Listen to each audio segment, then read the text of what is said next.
Good day to everybody joining us for our final webinar for this year, 2025. What a bumper year it's been for NHRA as we see our research continuing to have an impact in building safer, more resilient and sustainable communities. So welcome everybody to the webinar. I want to firstly pay acknowledgement to the traditional custodians of the land that I'm on today, the Wongal people. And I also want to praise the work that we've been doing in conjunction with First Nations communities throughout the year in our Pathways Committee, and that group really walking within HRA the journey of reconciliation and also ensuring that our work is culturally appropriate and walking and reflecting cultural knowledge and taking best advantage of how we can be working with First Nations communities to again build safer, more resilient and sustainable communities across our country into the future. Today's a really exciting webinar. We've got a number of really fantastic speakers from JCU, University of Queensland and Queensland Fire Department as well. And we're focused on severe weather. Today we've had Cyclone Fina already. We've had also severe thunderstorms, particularly down in southeast Queensland this year, which have wreaked havoc and damage. Even our own team in Brisbane have been disrupted due to the severe weather over recent months in Brisbane. We've also looking at interconnected systems today around cascading infrastructure and in the context of some of the severe storms that research being undertaken there too. So I certainly welcome Dave Henderson, Geoff Boughton from JCU, Matt Mason from University of Queensland and Jane Sexton who from Queensland Fire Department, who you'll hear from shortly. So the logistics for today's webinar is that I'm firstly going to provide a little bit of an overview of the centre at the end of 2025, just a few key achievements, just to run you through, just so you're up to the latest and greatest in regards to NHRA. I'm then going to go to our speakers to speak roughly for about 10 minutes each, and then we'll move into some Q&A. So please make sure that you familiarise yourself with the question button there that you can pose your questions to the panel at. I'll certainly encourage the panellists, if they see a question there that they can readily respond to there, that they certainly do in the chat function there. But we'll also have time there to answer questions verbally for about 15 minutes at the conclusion of our speakers as well. This webinar's also being recorded, which means that it'll be made available subsequent to the webinar concluding, so you can watch it on at a later stage. Great for Christmas watching if you're looking to upskill in various areas, or you've just simply missed today's webinar. So firstly, as I said, I'm going to just quickly run through some key highlights for NHRA today. I'm just going to share some slides. Just give me a quick moment to bring those up, and I'll run you through the latest and greatest for NHRA as we bring out another great year in 2025 and look forward to an even better and bigger year in 2026. So firstly, just to recap, the Centre continues to work strongly towards its mission of safer, more resilient and sustainable communities through research, science and innovation, and that we are an end-user driven centre really focused about driving impact towards that vision through really great research. These are all the great participants, our end-user agencies that we work with across the country, and thank you again to all these different agencies and people from them that contribute their time to making our research very valuable and making sure it's practical and posing those research ideas to the researchers as well. We're now working with over 300 researchers from about 57 different research organisations across the country, and you can see the variety there that are represented both in our core portfolio and also our scholarship program as well. Just some key achievements throughout the year. We're now up to about $34 million of research funding now allocated across almost 100 different core research projects. We've also got our growing number of research scholarship holders and other aspects of our education and capability program, things like the MCAP network, which is certainly growing there as well. The Centre's profile is certainly growing. We're very regularly featured in the media, and our media mentions are certainly growing, as well as when we're tracking the number of people hitting our website, looking at research, particularly our research collections page, noting that the centre really sits on 22 years now of research IP, which is useful for policymakers and those building future capabilities to ensure they're evidence-based. This is a great story the centre has really been investing in and is really quite evidence-based in the sense that we can say that we are supporting the resilience and safety and sustainability of all Australians and that all Australians benefit from NHRA research. So just a couple of key examples there. If you think about fire danger ratings being issued this summer, again, that's based upon research through the NHRA and former CRC as well. Think about emergency warnings being issued using the Australian warning system, again, based upon research through the NHRA. If you think about how we're building resilience and safety of first responders and volunteering, things like the Future Volunteering Blueprint being very impactful in the work that it's doing. Thinking about the work of the Australian Disaster Resilience Index and how that's helping to inform prioritisation. And even today, really highlighting the work being done in the severe weather space and how that's contributing to resilience of communities across northern Australia at threat of tropical cyclones.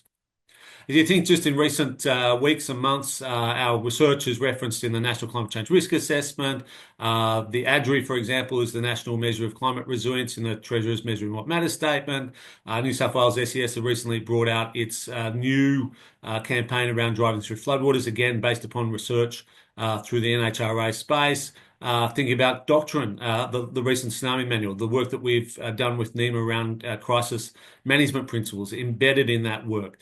Our work being discussed in the Senate around the Climate Army and our volunteering blueprint project, and also the work informing submissions to inquiries such as the recent Productivity Commission inquiry, focusing on things like resilience ratings and adaptation. The ADRI, the main reason why I just mentioned this slide again, it's there. It's freely available for folks that want to license it and get right into the data and use that. So that's just a reminder of that today. The same with our extreme fire behaviour modules, which unpack the science of the Black Summer fires, particularly folks that are interested in extreme fire behaviour, like your F-bands and etc. That's there, again, freely to be able to be licensed to our participants. Our new product too that we've been working with Digital Earth Australia on and ANU. So ANU had developed in the CRC this fuel moisture product that's now available through Digital Earth Australia for folks to use. And also we recently launched our Transformative Scenarios product as well. So if you're interested in any of these new products, please let us know. Again, this is about making sure that research is useful, usable, and ultimately used. We're also been further investing in our human factors related research, and it's great to see that taking flight and being used in AFAC, being used to be able to update IMT training materials, etc. And also, as I mentioned, our volunteering blueprint project, really helping to inform future volunteering strategy nationally.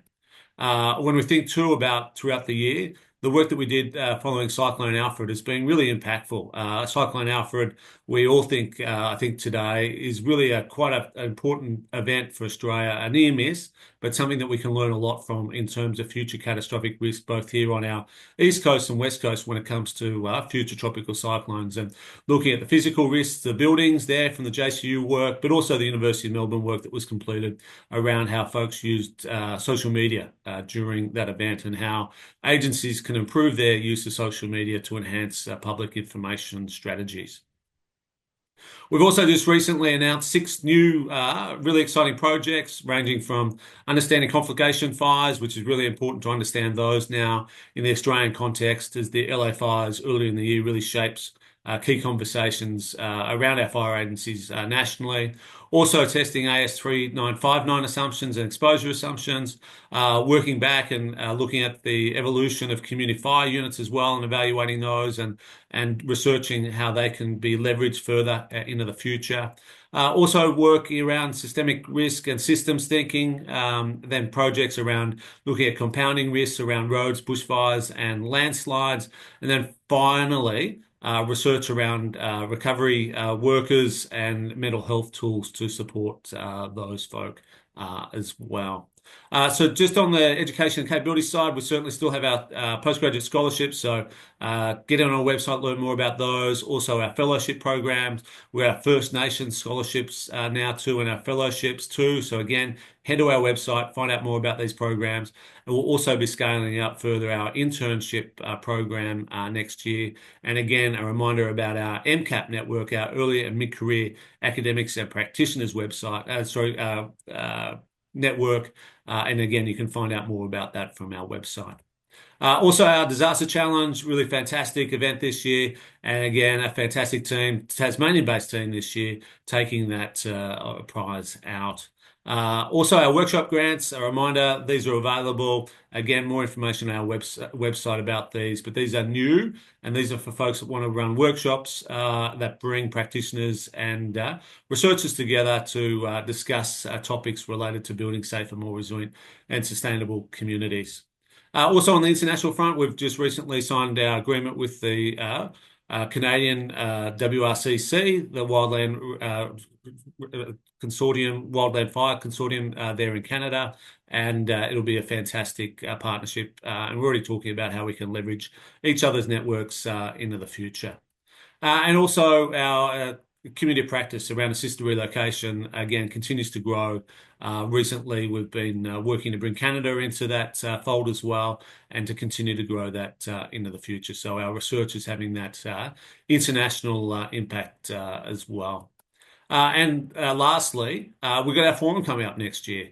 And so in June 2026, put the date in your calendars.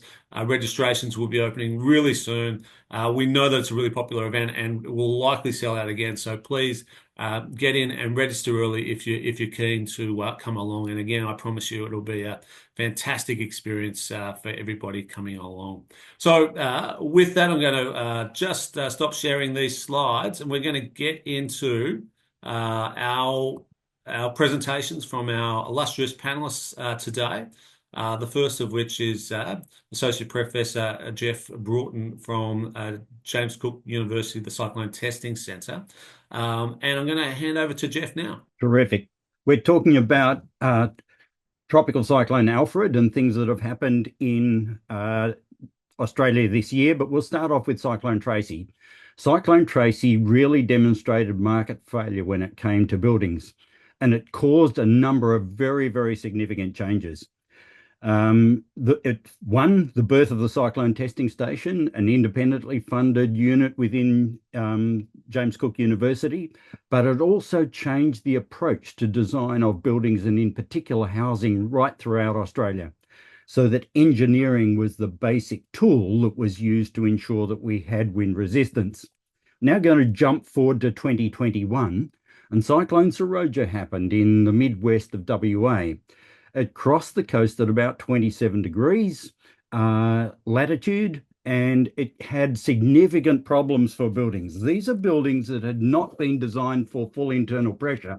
They hadn't been designed for a cyclone, so that when the wind and debris started hitting the front face of the building, it knocked holes in the front face of the building that allowed the building to blow up like a balloon, putting loads on the underside of the roof, which was already struggling to keep down on the uplift, and many roofs disappeared. So around 30% of new buildings in that area suffered significant damage to roof at winds of about 150 kilometers per hour. Now we're going to jump to Cyclone Alfred. Cyclone Alfred was March this year, and it made a tour down the Queensland coast and then did a sharp turn and headed straight for the Gold Coast and Brisbane. It was very, very wide, so it created a lot of wind over a reasonably large area. But it died immediately prior to crossing the coast. It crossed the coast as an ex-tropical cyclone, and the wind speeds that we recorded on the ground in ex-tropical cyclone Alfred were around about half the design wind speed for buildings. So they peaked out at about 100 kilometers per hour, and the worst affected area was this Gold Coast affected area. So 100 kilometers per hour was too low for lifting tiles, for lifting debris and throwing it at the front of buildings, or even for blowing in garage doors. But it did expose weaknesses due to corrosion. So these brick ties had corroded, and the bricks they were holding in place right at the top of this building fell off and landed in the car park below. Other corroded elements failed as well. We spent a lot of time looking at contemporary construction. And just to give you a really quick summary of what we found, the biggest problem was water getting in. So at 100 kilometers per hour, around 5% of buildings had significant amounts of water coming in through. It came through the roof and dropped onto floors. It came through brick walls or blockwork walls and dropped onto floors. If there were carpets on the floor, those carpets became saturated. And it also came in through windows. Lots of water came in and caused a significant amount of damage. We're talking a total damage bill of around $2 billion for a 100 kilometre per hour event. If we look at basements, water does get into basements, but a lot of water came into basements during this tropical cyclone.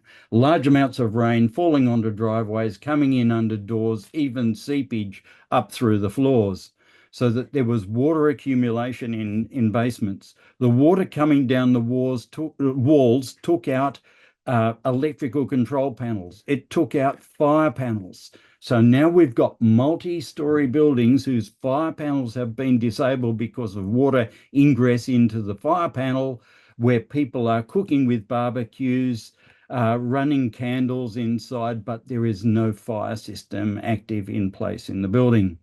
So lots of potential problems from water. These are a relatively new occurrence that we saw a bit of. So these are pavers on balconies that sit on top of pedestals. Water drains through the cracks and down through the scuppers, but it gives a nice level finish. However, if they're not tied down, they can be lifted by wind, and we saw that happen. Some of them broke glass balustrades, some of them got free and smashed up cars and other neighbouring buildings. And here's a little video clip of what happens when these types of things get free. So you can see that was in Chicago. So it wasn't even a tropical cyclone, but what does happen at wind speeds around 100 kilometers per hour. Rooftop gravel. Who would put gravel on top of roofs? But people do to hold down their waterproof membranes. And some of that gravel blew off and caused millions of dollars of damage to adjacent buildings by smashing windows, by punching small holes in windows, and by breaking big panes. And there were some injuries as a result of these windows breaking due to this gravel. And this gravel was collected inside an apartment, and it came through holes in the windows. So they're the kind of things that we learnt from ex-tropical cyclone as it happened. But we were really worried when we saw these kind of predictions. Tropical Cyclone Alfred predicted to cross with wind speeds around the same of Cyclone Seroja. Cyclone Seroja happened in a part of the country where the design requirements were the same as for southeast Queensland, and in that we lost about 30% of the roofs of new buildings. If this had happened in southeast Queensland, it would have been catastrophic. It wasn't as though we hadn't ever thought about it before.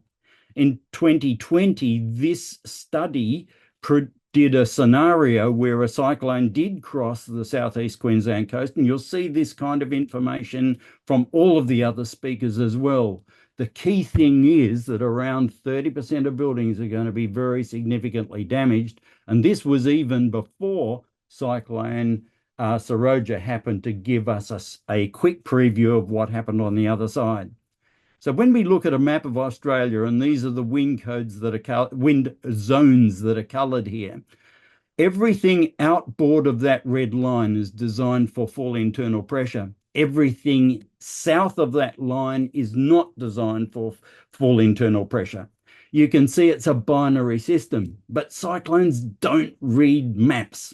So that If cyclones were reading maps, they would know not to cross this red line because they're not allowed south of that red line, but they do come south of that red line, and that is where Brisbane and the Gold Coast exists in the east coast, and where a lot of development happens on the west coast as well. This storm season has already started with a bang, and Andrew has alluded to that. Cyclone Fina weaved its way through populated centres in the Northern Territory, and there have been the supercell thunderstorms in southeast Queensland. I'll talk briefly about Cyclone Fina. It was a Category 3 event. It was off Darwin, but because it was a really tight cyclone, the zone of maximum winds was really small, and in threading the needle as it did, it spared Darwin wind speeds in excess of Category 1 wind speeds. So while the system was a Category 3 system off Darwin, the wind speeds were Category 1 Category 1 wind speeds. It brought down trees. It caused some water damage in the Tiwis.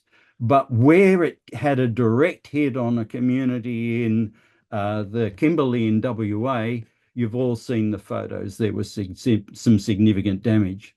And then the supercell thunderstorms in southeast Queensland, which I won't mention much about, other than to say there was some structural damage as a result of those events. So, final slide. Ex-Cyclone Alfred caused some damage, water ingress, trees down, minor damage to buildings, but we should learn from what might have been. A lot of people in southeast Queensland are saying Cyclone Alfred was nothing. We got more wind out of a couple of thunderstorms in the last couple of weeks. But we didn't get a direct hit from it. It maintained its path, but it died before it caused some problems. Fina was very tight. The path avoided the significant risk there. And the supercell thunderstorms did cause some damage, but there again, the possibility of them causing more significant damage into the future. So we shouldn't get complacent about wind. Wind does affect our lives, and we should offset those risks by resilient design. And finally, we're grateful for NHRA for providing funding for our investigation of Cyclone Alfred, but these organisations here also keep us alive day to day and give us the money to spend on campaigning and advocating for changes to codes and standards. Thank you, Andrew. Great, thank you, Geoff. And a reminder, if you've got any questions for Geoff, to get those in the Q&A, and we look forward to being able to see Geoff's answers either directly back to you in the text of the Q&A or at our panel discussion following the next presentation. So I'm now going to call upon Associate Professor Matt Mason, who's leading some really cool work for NHRA around cascading infrastructure systems. So, Matt, over to you. Hello, everyone. And what I'm going to talk about today, sorry, is partly the project that we're working on looking at the impact of natural hazards on interconnected infrastructure, but also some of the severe storms that have occurred in southeast Queensland over the last month or two. And really looking at how we might be able to use some of the information from those events to help us do some of this modelling a little bit better. So the first slide here is around one of the earlier storms, and the video here is actually from out the front of my house, where we had a severe storm on the 26th that went through southeast Queensland, caused quite substantial hail, and we had very strong winds associated with it. Bottom right is just from the Archfield Airport. We saw the highest gust there was nearly 100 kilometres per hour. So not too dissimilar to what was recorded in Alfred. And unlike Alfred, though, there were instances of garage doors being blown in during this event. But the major impact from this was around the hail that fell, and also the winds toppled a lot of trees onto power lines. So there was sort of around 70,000 homes that lost power during this event. The second event here is one that was not so impactful on the larger or on the metropolis sort of Brisbane area, but more out west, and had a very, very large impact on the town of Esk, which is sort of northwest of Brisbane. And the image you can see on the right is just the hail track that's been generated by sort of a commercial company looking at where the storm went. So the sort of pinky purple color is where you would expect to have seen very large hail, but also winds associated with it. And the image on the left is some of the impact to the solar panels that occurred during that event. The third one here is one that did also impact Brisbane and probably was the most impactful of the lot. And again, over on the right-hand side, we have sort of a shading that indicates where we would expect to see large hail. So the orange color is where the radar suggests there should have been hail. Purple, again, hail, but not quite as large. And actually all the dots here are where information was collected about the actual size of hail. And this event generated some very, very large hail. So we got both over on the eastern side, so around Wynnum and Chandler areas. For those that know Brisbane, there was a 13, 14 centimetre hailstone collected. And the photo on the left is actually one that we were able to, in collaboration with the Bureau, collect so that we could study here at the University of Queensland. But again, is a 13 centimetre hailstone that fell over in the gap. Now, when you start having stones of that size fall, you have real possibilities of structural damage. And the image in the middle is not due to this hailstone, but there's puncturing of roofing material that occurs when you have hail of this size. And there was quite a lot of damage, extensive damage actually, to solar panels, tiled roofs throughout the areas that had the largest hail. This event also did generate very strong winds. So there was 107 kilometre-hour gust that was recorded at the Brisbane airport during this event. And there were associated incidents of roof damage as well that were observed. This one had a slightly larger number of homes, 150,000 homes without power at some point during the event. So although Geoff was talking earlier about sort of events generating wind speeds well below design, these are the design levels for houses. So even at wind speeds lower than that, like we're observing here, the impact on the infrastructure networks is really quite substantial. So that kicks in much, much earlier than damage to structures. Right, so then circling back to the project that we're working on. So the project here is really looking at how we can try and better understand the extent of impacts on natural hazards on infrastructure assets. And what we're trying to do is develop damage estimation tools that will allow us to look at the impact on individual networks, but also then how the impacts on one network flow through to impact connected networks. And the idea is here to really be able to create a tool that will allow us to really understand the value of infrastructure resilience investments. So if we improve one network, what's the flow-on effects to other networks? But there are three sort of main streams within the project. We're doing some network mapping, modeling, damage estimation, and the way we showcase how the model works is through a series of utilization case studies. And we'll get to that in just a second. The project itself is looking at the storms, like what we just looked at, as well as flood and fire, and we're looking at power and road networks. So where does some of the information like we might be able to gather from storms that are occurring come into the project? So whenever we have significant events, what we are able to do is gather whatever information we're able to on the impacts of the events, as well as information on the intensity of the hazards that are occurring. So whether that might be the wind speed that's occurring, flood levels, if it's a flood we're looking at, or hail size, so that we can build better relationships between what the consequences are and what the hazard is that's causing them. And the other thing we can do is really design our utilization case studies around historic events or events that have real meaning for the disaster management community. So how might we be able to do this? So again, here we'll look back at Cyclone Alfred, and here's just a snapshot of the power outages that occurred on the distribution network during Alfred. And this is just one snapshot in time, but you can see the extent over which interruption was occurring is really, really substantial.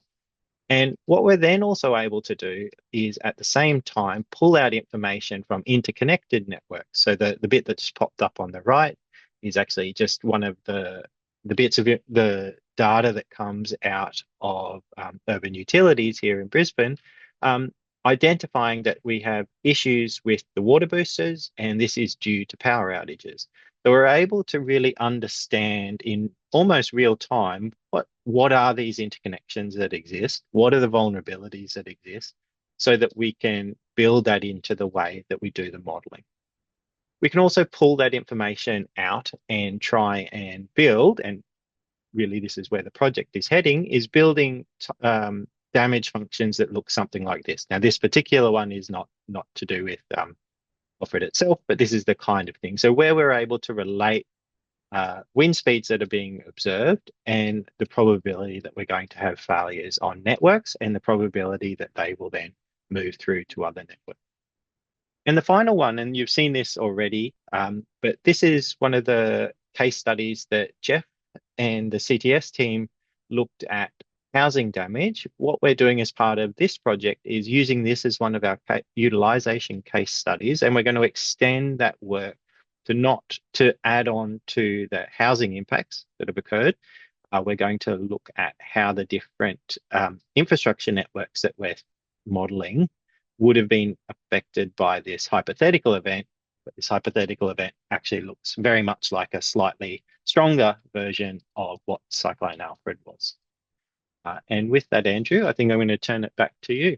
Excellent. Thank you very much. And yeah, just a reminder, get your questions in the Q&A function for Matt there as well. And so thank you very much, Matt. I'm now going to pass to Jane Sexton from Queensland Fire Department. Thanks, Jane. I will start by saying it's a real pleasure to be here today and share the panel with the Cyclone Testing Station and UQ. We've had a long relationship with both these parties over many years, and of course with NHRA and its predecessors. So thanks very much for the invitation. But what I thought I'd cover today is how we worked with the Cyclone Testing Station in the lead up to Alfred and what we learnt in the aftermath, and how we plan to use some of the work that UQ has presented to us just there at the end with that utilisation.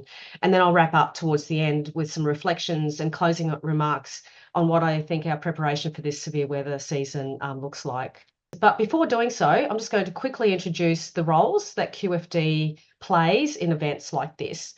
So the Queensland Fire Department is a key agency within the Queensland Disaster Management Arrangements.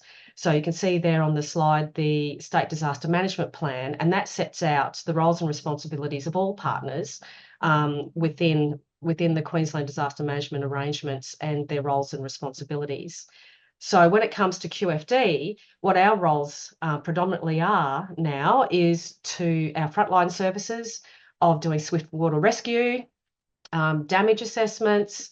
We conduct air operations, both crewed and uncrewed, and we, of course, whilst this is all going on, continue to maintain our normal services, responding to house fires and road crash rescues, for example. We also go into recovery, and we have a support role there, such as doing washouts, chainsaw operations, as you can see there on the screen, and debris removal. But behind the scenes, as you'd imagine, is also our support functions, and we support our disaster management partners within the groups that stand up in order to plan and coordinate the response actions. And we also have internal teams that work up our intelligence outlooks, our strategic plans that help support our decision making in the lead up to landfall. So this one in particular, I just want to make a point on, because this is where our relationship with CTS really helped in that space. So how we worked with the Cyclone Testing Station in the lead up, yeah, we had both Geoff and Dave on speed dial, and they were giving us some reports about where they were down on the Gold Coast. But, you know, I guess for QFD and priorities for all emergency services is primacy of life and safety of our people. So before landfall, we picked up through the media a huge slab that had fallen off a high-story building here on the Gold Coast. And of course, that raised immediate concerns, not only for the safety of the community, but also our people. So without knowing too much about why this occurred, David and Geoff, and it was safe to do so, set out on foot to understand a little more about what had gone on there. And of course, what they found was that a huge slab had fallen from basically off the top of that building down to what was thankfully an empty space beside the building, and crumbled, as you can see there. So this was kind of unsurprising, because it's in the coastal environment, and there's a lot of corrosion in there from the bed joint reinforcement. I'm using words that Geoff has given me, so I don't even pretend to understand what that means. But anyway, not good being near the sea. But why is that important? Well, it now means, you know, we can then bring that back into giving advice out to our teams to ensure that they are now more alert to the possibilities to maintain their own safety in the field. Meanwhile, we're also preparing for what the scale of the damage assessment might be. So again, Dave and Geoff were helpfully provided us with a rule of thumb. And here you can see on the screen that based on wind region B, and making the assumption about just damage to smaller buildings really within this region, that if winds were greater than 120 k an hour, yeah, let's look at maybe 5% of buildings is likely to sustain damage. But if we get a bit higher, we're going to get more damage. So this kind of information was then channeled back into our intelligence cell and working into our planning to ensure that we had adequate resources on tap. But of course, excuse me, these of course weren't the only things that we were doing. We were pre-positioning our assets and our people and making preparations at our stations and brigades so that we could support recovery. Geoff talked about water ingress, and so what is in the report, if you want to go and have a look at it, and what's important for us here in Queensland Fire Department is some analysis that was conducted after the event, was the number of false alarms were twice, we got double the amount that we normally would get in that part of the world at that time. So you could only imagine what that might be if TC Alfred had maintained intensity. So as I was saying before, our teams are equally responding to these in addition to being ready to respond to the actual event. Solar panels. Now, Geoff and Dave found that during TC Alfred, there wasn't a lot of solar panel damage necessarily from TC Alfred, but the 26th of November storm was quite a different story. And if you could play that for me, Lena, that would be great. So,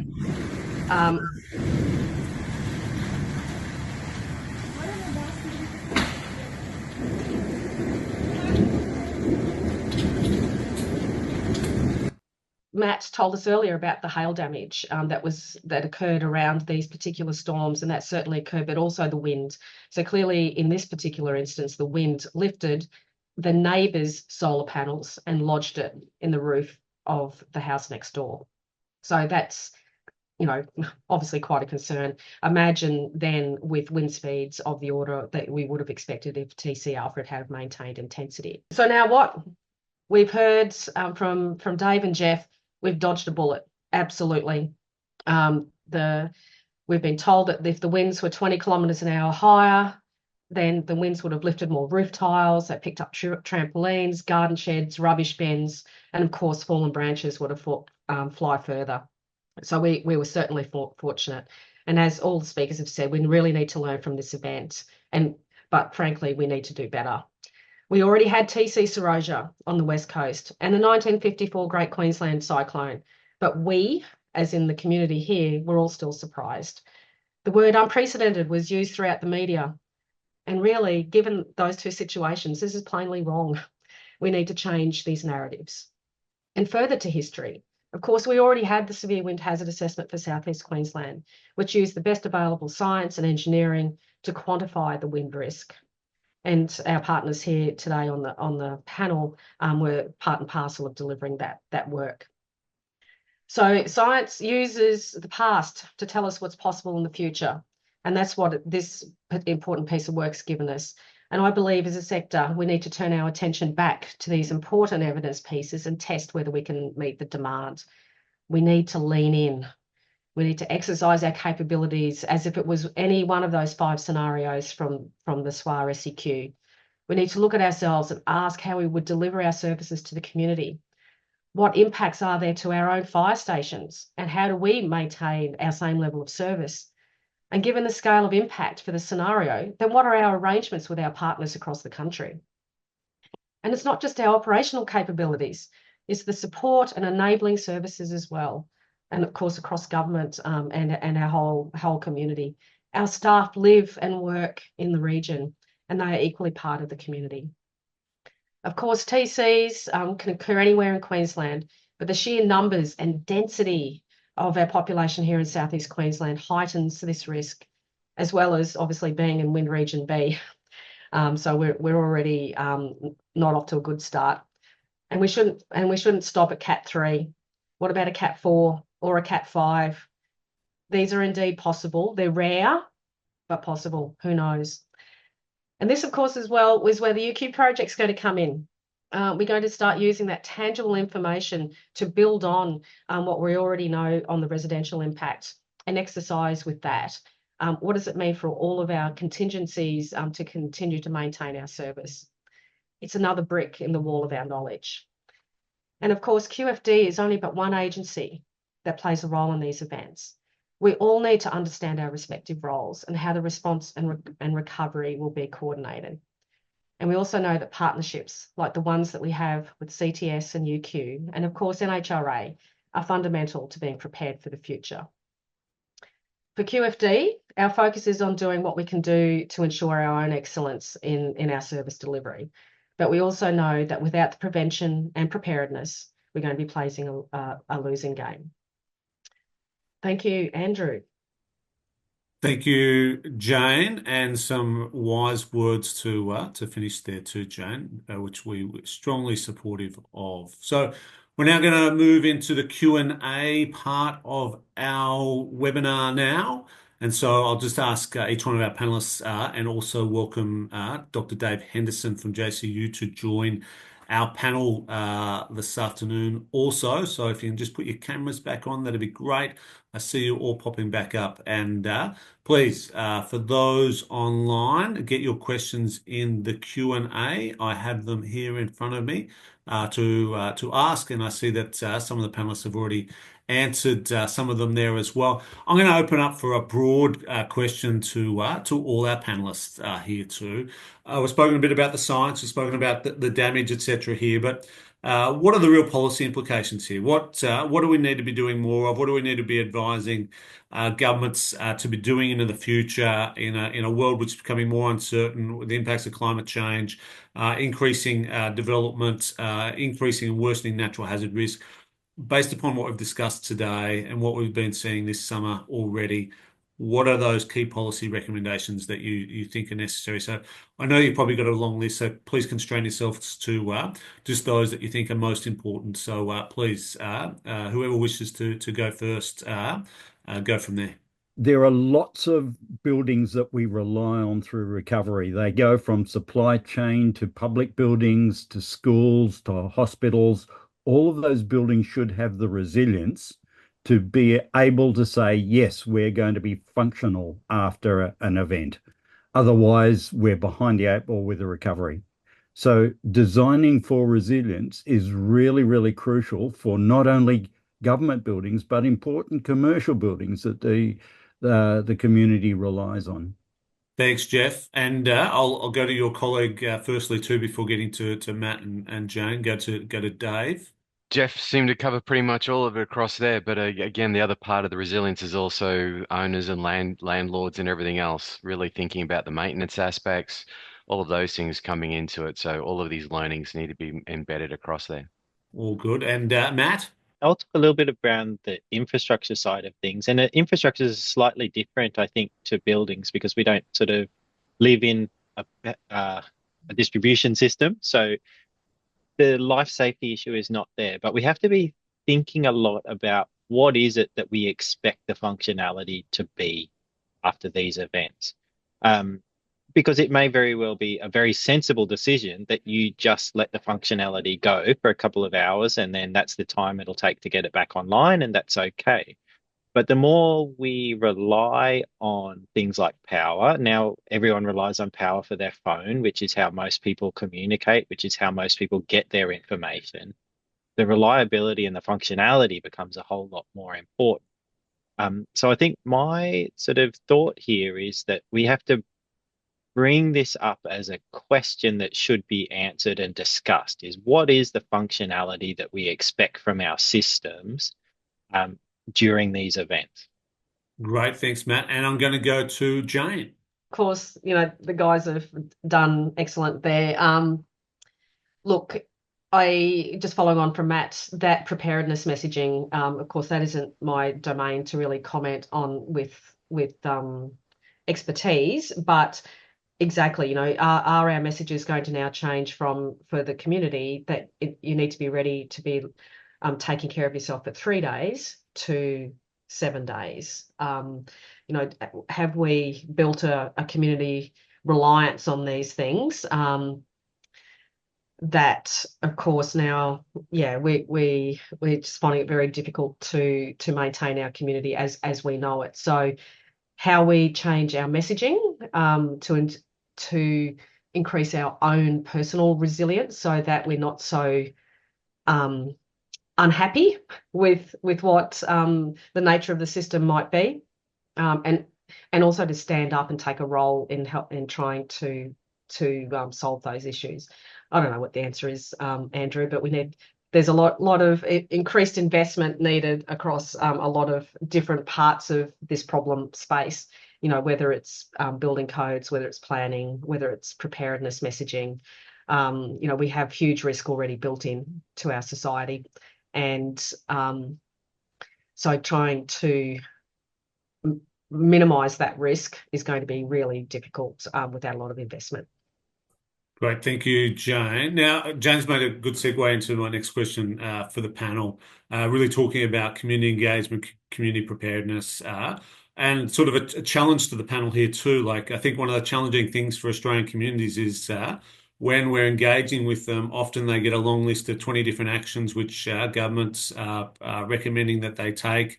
But which ones, and we've seen this recently in the wildfire space in the US, where scientists are really coming out and saying, well, out of all those actions that you can actually do, these are the ones that actually make the biggest difference. And particularly, I think maybe a question there to the JCU folks and Matt from UQ, out of all the actions that you can recommend for folks coming into this storm season, which ones are those couple that you've seen work and perhaps the ones that you think have got the most efficacy for households moving forward into this storm season and beyond?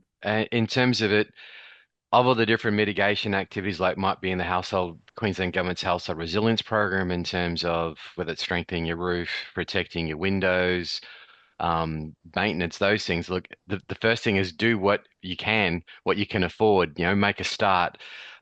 Anything from cleaning the yard, pruning the trees, basic maintenance is a way to start going forward with it.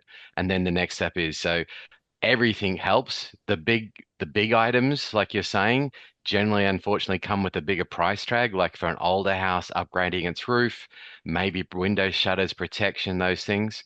But anything we can do to make sure that we've got our house is still working as best as it can, by making sure we've got building inspections done or our own maintenance to make sure that there's no rust, rot, corrosion, termite, to keep all those parts still working together, is a great way forward.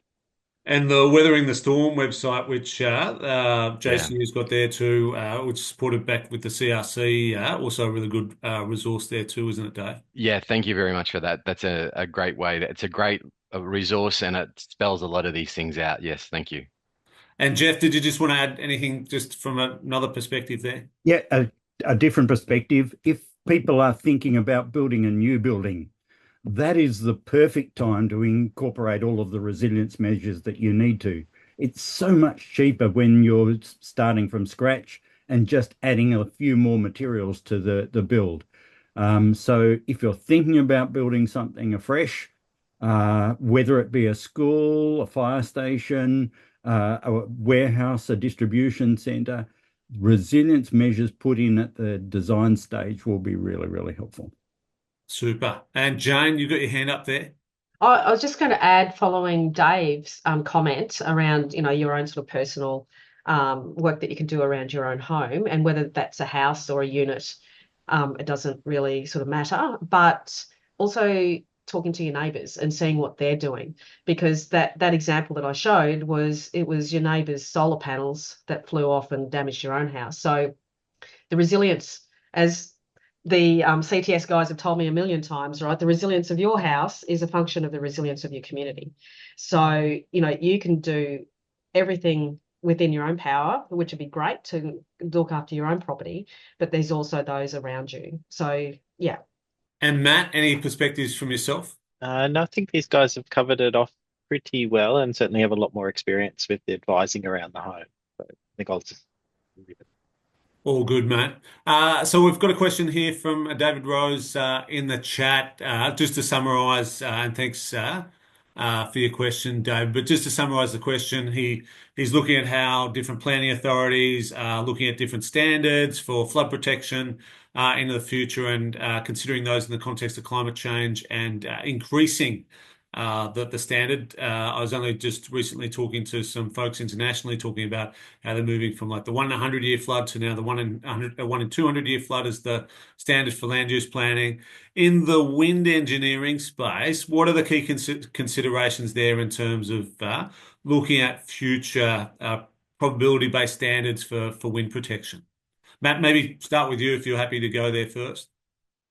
Yeah, so I think within the wind space, we have within the wind loading standard a climate change factor that is in principle meant to account for this sort of any changes in the design wind speeds or the risk, a given ARI for a given wind speed. And at the moment, it's only used in tropical cyclone region. So we bump up the design wind speed by essentially a 5% factor. Work is being done to see whether we can do that a little bit better. At the moment, we don't have any adjustments in regions prone to thunderstorms. But again, the research is being done to try and see whether we can actually quantify what those changes might look like. I think the suggestion in the question is, and what you've just said, Andrew, is do you just make a simple decision instead of doing 1 in 100, you go to 1 in 200 based on historic occurrence. And I think in principle, that's not a bad idea, and potentially in most cases is going to be safe. But one thing we do come up against a bit in the standardization is we can't just blanket increase things and expect it to get accepted by the regulators. There's got to be evidence why we would make someone design a home for a larger design wind speed, which would be larger cost. So we have to be able to back it up. So it's a bit harder to just say, okay, we should be conservative. Let's just jump up to a higher design wind speed. We have to be able to back it up. And I think I'll just slightly change the question now to Geoff and Dave there as well, noting that you've given a fairly comprehensive answer there already, Matt. But thinking about that, say, in the context of Cyclone Alfred and the implications for building codes, everybody's been suggesting for some time about, making building codes stricter in terms of wind loadings in southeast Queensland stronger. Particularly from a cost benefit perspective, you guys have done a lot of work around cost benefit, around enhanced wind resilience for Queensland communities. Geoff, Dave, do you want to talk about anything in regards to that, building off what Matt's just already said? Geoff, did you want to jump in and discuss a bit on the white paper at all? What I can say is that Matt's perfectly right that the cyclone areas, and if you just think you're back to my map with that heavy red line on it, that's everything north of that line. So that the area of interest for Cyclone Alfred, which is southeast Queensland, misses out on those current climate change factors. And Matt's right, we have to think about climate change factors for southeast Queensland. Cyclones are real there. Alfred was a real cyclone. The 54 Gold Coast cyclones are real cyclones. So we do really have to work out how we incorporate those factors that we know apply to cyclones into that particular region. Jane, did you want to touch on any of that question at all? No, thank you. Just just to add then to Okay. what Geoff was saying, the some of the work that the Insurance Council Australia did on also incorporating the SWARCQ vulnerability work by not just looking at wind speed for down in southeast Queensland, but saying, let's look at a different path. Let's say we design for internal pressure. So it's another way of looking at what Geoff and Matt have been talking about. And your question is, it's improving the resilience of those buildings. So even if we, through the modeling and everything else, that the wind speeds may not be seen as increasing through climate change, but the intensity or duration of the storm could be moving more debris, could get more internal pressure. Maybe the pathways for designing for internal pressure in southeast Queensland, northern New South Wales. And that would greatly improve the resilience as well. There's a lot of ways to skin a cat. It depends on what type of modes we're looking at. And there does seem to be a good positive cost benefit for new buildings going forward, especially if we're looking at a lot of the social costs that come from damage to our buildings and our communities from these broad scale events. Great, thanks, thanks, Dave. Now I'm going to thank all our panelists. We're now at time, so thanks to Geoff, Dave, Jane, and Matt for your presentations and being part of our great panel discussion there to conclude the webinar. So again, thank you very much, and I think we all join you with that. Thanks. So just moving forward, please get online over Christmas. Have a look at our website, NHRA, explore all the various research projects that are going on that are just fantastic. And I really, really look forward to 2026 because we've got so many projects up and running now. As I said, almost 100 core research projects, which are really fantastic in building on safer, more resilient and sustainable communities into our future. Make sure you register for our forum in June 2026 as well. Great way to get in and involved in all our projects. Come along to our webinars next year as well. We'll have that some of the exciting topics on our website soon for our next webinars there also. And finally, I wish you all a very safe and merry Christmas period. And of course, I look forward to working and seeing you all here, online or in person in 2026. So thank you again.